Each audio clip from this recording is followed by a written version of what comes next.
What's up les catchadits, c'est Jimbo et on est parti pour le Jimbonostic de Backlash 2025 qui se déroulera cette année dans la nuit du samedi 10 mai au dimanche 11 mai 2025 à Saint-Louis dans le Missouri. Saint-Louis qui est connu pour être la terre natale de l'équipe de hockey des Blues de Saint-Louis, mais pas que, car Saint-Louis est la terre natale de l'une des plus grandes légendes de la WWE, à savoir Randy Orton, qui sera dans le main event du show contre John Cena pour le titre de champion Undisputed. Donc est-ce que Randy Orton sera celui qui va nous délivrer le catch en prenant le titre de champion Undisputed des mains de John Cena? Et ben on verra tout ça à la fin de la vidéo les catchadits. Parce que oui les catchadits, soyons réalistes 2 minutes, je vais pas démarrer mon Jimbonostic par le main event.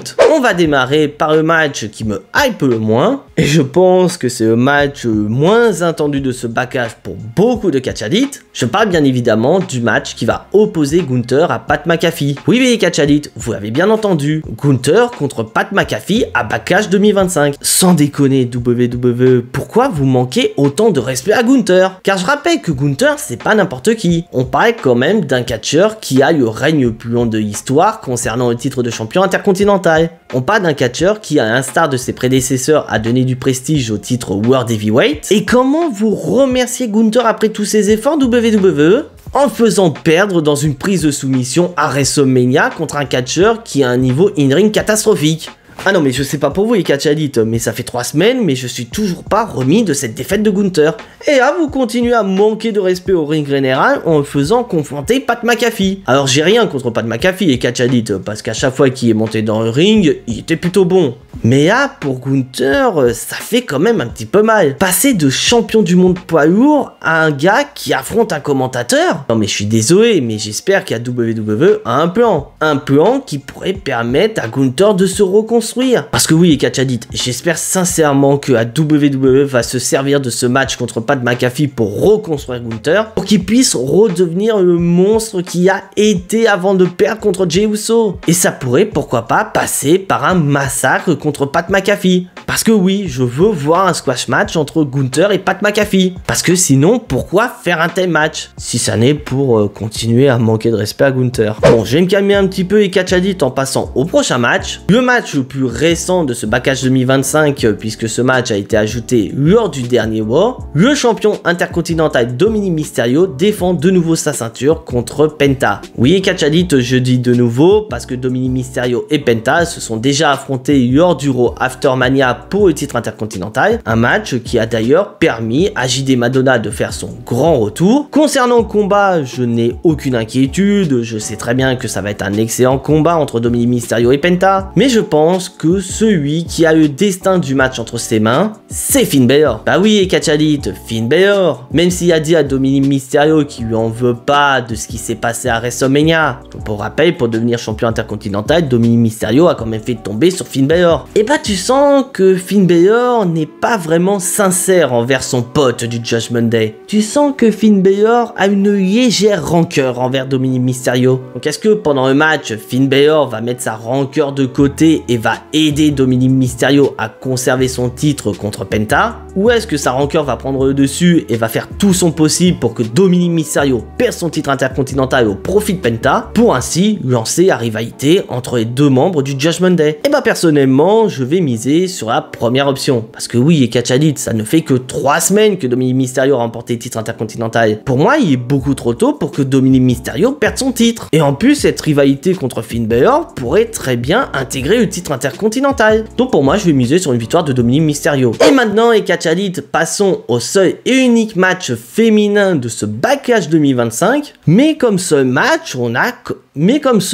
féminin du PLE, on a quand même une affiche totalement dingue. Puisque Lyra Valkyria défendra son titre de championne intercontinentale contre Becky Lynch. Et spoiler alert, et catchadits, c'est la première fois que le titre de championne intercontinentale est défendu en PLE. Ah, on voit bien qu'à WWE préfère mieux mettre en avant le titre de championne intercontinentale que le titre de championne des États-Unis. Parce que même si Zelina Vega est devenue championne des États-Unis en battant Chelsea Green, tout le monde s'en fout. Alors que cette affiche-là, personne ne s'en moque. Au contraire, ce match a littéralement le potentiel d'être le match de la soirée. Car je vous l'avais dit il y a de ça quelques mois, quand la WWE a intronisé ses nouveaux titres secondaires, qu'il fallait absolument que des grands noms du roster féminin s'intéressent à ces ceintures afin de leur donner du prestige. Et en parlant de grands noms, on peut pas faire mieux que Becky Lynch. Et cerise sur le gâteau, et catch addict, Becky Lynch et Ira Valkyria ont un passif. Car rappelez-vous, du côté de NXT, Ira Valkyria est devenue championne en battant Becky Lynch. Et son idole à Ira Valkyria, bah c'est Becky Lynch. Et une Becky Lynch qui a fait un e-turn totalement zinzin. Car Becky Lynch a fait son retour à WrestleMania 41 en tant que partenaire mystère de Ira Valkyria contre Liv Morgan et Raquel Rodriguez pour les titres par équipe, et 24 heures plus tard, elles perdent contre ces mêmes Liv Morgan et Raquel Rodriguez pour les titres par équipe. Becky Lynch décide de se retourner contre Ira Valkyria, et en plus elle avoue que c'est elle qui a attaqué Bayley. Bon, ça veut dire que la WWE prévoit une rivalité entre Bayley et Becky Lynch, avec pourquoi pas le titre de championne intercontinentale en jeu entre les deux. Et bah ce serait une affiche totalement dingue pour le titre de championne intercontinentale.